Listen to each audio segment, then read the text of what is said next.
अगर आप भी चाहते हैं कि आपन म्यूजिक के वीडियो सबसे पहले आप तक पहुंचे, तो लाल बटन को दबाकर चैनल को सब्सक्राइब जरूर कर ले और साथ में बेल आइकन को दबाना ना भूलें। हमसे मिले खातिर पगली पगली पगली पगली रोवत होई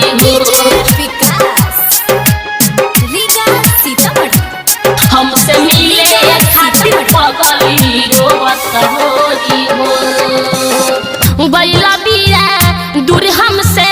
होई बेचैन हो रही रही रहिया में फेरत होई नैन हो पीरा मुत के ताना सहत होई हो पीरा मुत के ताना सहत होई हो हमसे मिले खातिर पगली रोवत होई हो हमसे मिले खातिर पगली रोवत होई हो बैला बिया दूर हमसे होई बेचैन हो रही रही रहिया में फेरत होई नैन हो पीरा मुत के ताना सहत होई हो पीरा मुत के ताना सहत होई हो हमसे मिले खातिर पगली रोवत होई हो हमसे मिले खातिर पगली रोवत होई हो हमसे मिले खातिर पगली रोवत होई हो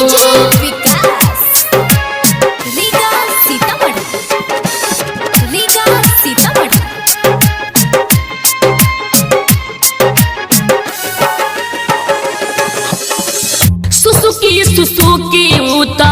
रोवत होई ख्याल में वादा कइले रहनी नीलब एही नया साल में एही नया साल में सुसुकी उता रोवत होई ख्याल में वादा कइले रहनी नीलब एही नया साल में वादा कइले रहनी नीलब एही नया साल में दिलवा में सुन भाई लागल बयाग रे मन कर ताकि हम जाई कतही भाग रे सिनेमा से फोटो साटत होई हो सिनेमा से फोटो साटत होई हो हमसे मिले खातिर पगली रोवत होई हो हमसे मिले खातिर पगली रोवत होई हो हमसे मिले खातिर पगली रोवत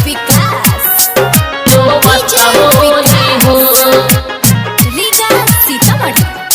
हमसे मिले खातिर पगली रोवत होई हो